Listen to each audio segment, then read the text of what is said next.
আজ বানাবো ছোট্ট একটা হরিণ। খুব সামান্য কিছু জিনিস দিয়েই এটা আমি বানাবো।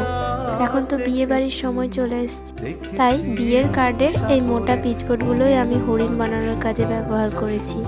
সেরকম কিছুই না, প্রথমে হরিণের শেপগুলো, যেমন হরিণের বডি, পা, শিং, এগুলোকে এঁকে পরে সেগুলোকে কেটে নিতে হবে। তারপর হরিণের পা আর শিংটাকে লাগানোর জন্য আমি হরিণের বডিটাকে একটু কেটে নিয়েছি। তারপর সেগুলোকে একে একে কালার করে নিয়েছি। তারপর স্কেচ দিয়ে আউটলাইন করে নিয়েছি। হরিণের গায়ে যে গোল গোল ছাপগুলো থাকে সেগুলোকেও এঁকে নিয়েছি।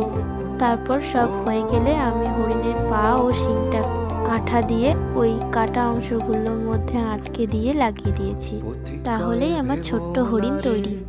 ডুবে যাও রূপসাগরে, পথিক কয় ভেবো না রে, ডুবে যাও রূপসাগরে।